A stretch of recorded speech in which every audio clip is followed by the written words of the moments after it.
साथियों नमस्कार।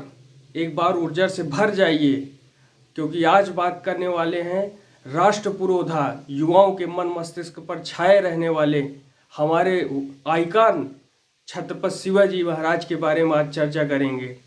हरण होता बालाओं का, बाजारों के बीच नित्यवत होता गायों का, टूटते थे मंदिर भारी, तब छत्रपति शिवराज भये भारत अवतारी। सन 1627 ईस्वी में जब पूरे भारत पर मुगल साम्राज्य का आधिपत्य था, उत्तर में शाहजहां तो बीजापुर में सुल्तान मोहम्मद आदिल शाह और गोलकुंडा में सुल्तान अब्दुल्ला कुतुब शाह का राज था, और सेना में मुस्लिमों की प्राथमिकता थी।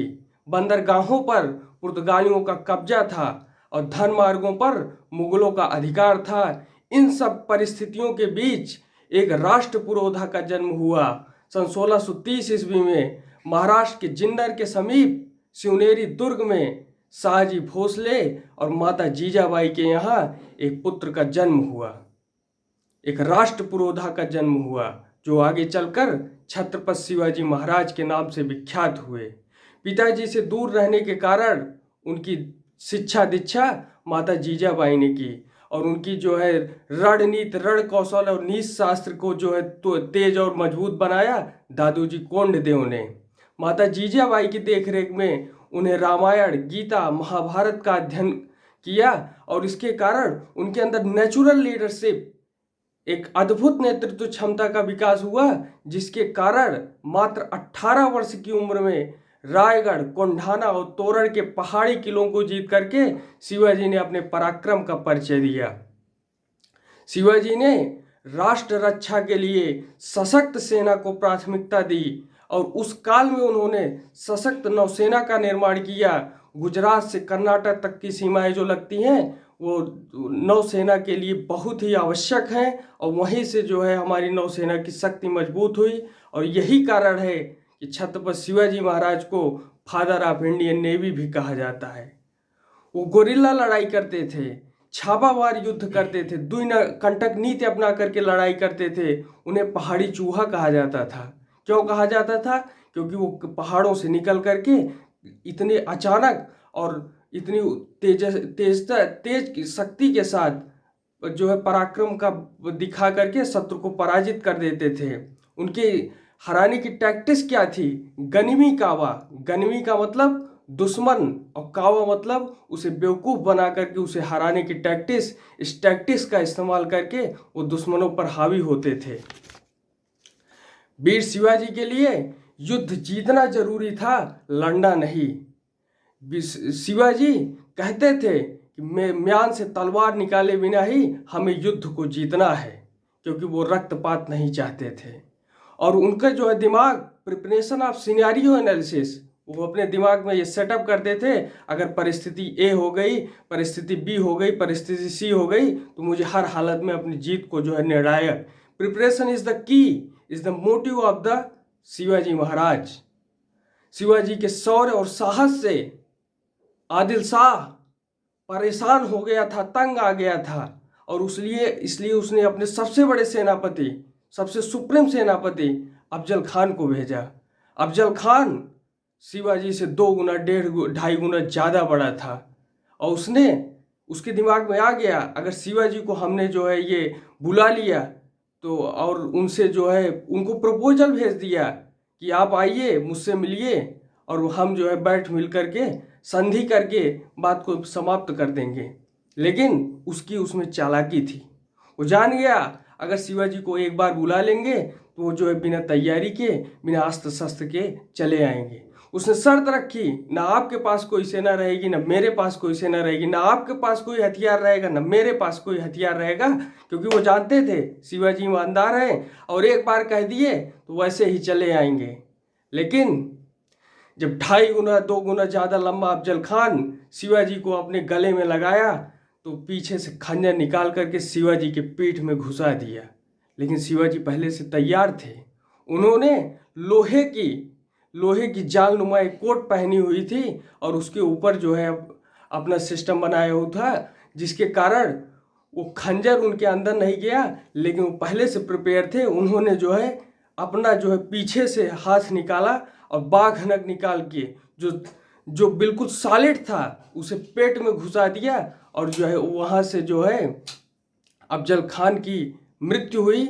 और तुरंत उन्होंने वहाँ से जो है लड़ाई का सिस्टम किया और प्रतापगढ़ किला को जीत लिया।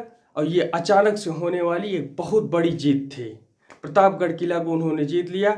और यही नहीं कि प्रतापगढ़ जिले जीतने के बाद वो रुक गए, तैयारी में एकदम खुशी हो गए, नहीं, उन्होंने 18 दिनों के अंतर्गत अगला किला पनहल का किला जीता, सिर्फ 18 दिनों के अंदर।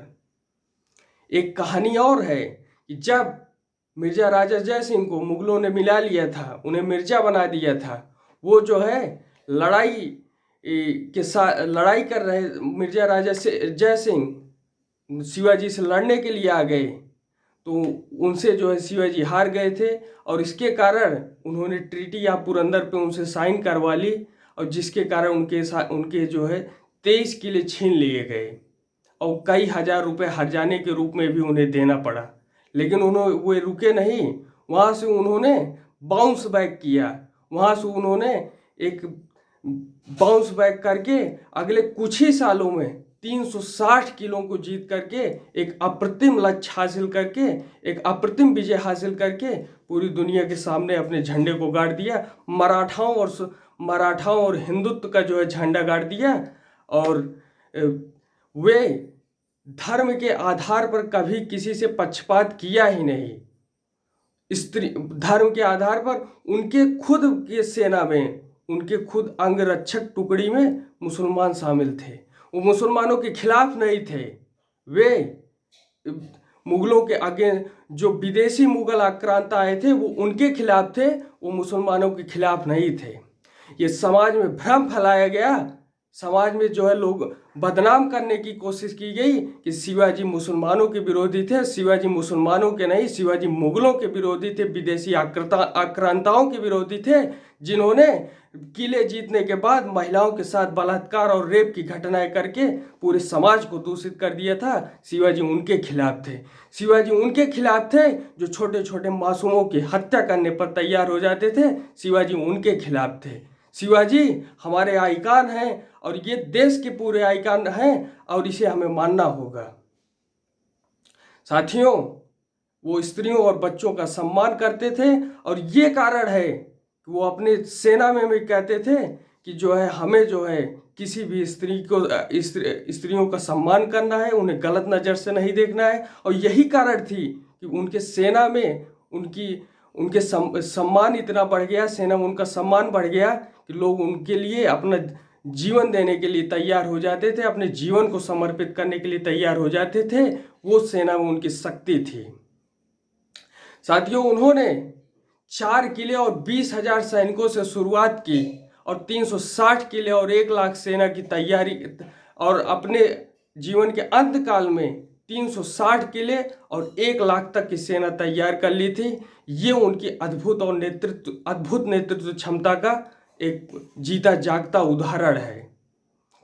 साथियों, मैं शिवाजी की मृत्यु पर बात नहीं करना चाहता हूँ। शिवाजी हमेशा हमारे दिलों पर राज करते रहेंगे, लेकिन फिर भी जानकारी के लिए बता देता हूँ कि मार्च 1680 में शिवाजी का स्वास्थ्य तेज बुखार और पेचिश के कारण 5 अप्रैल 1680 में 52 साल की अल्पायु में उनका स्वर्गवास हो गया। ऐसे प्रतिभाशाली, ऐसे शक्तिशाली, साहस के धनी वीर पुरोधा, हिंदुस्तान के आइकान वीर शिवाजी को उनके चरणों में मेरा सत सत प्रणाम, नमन।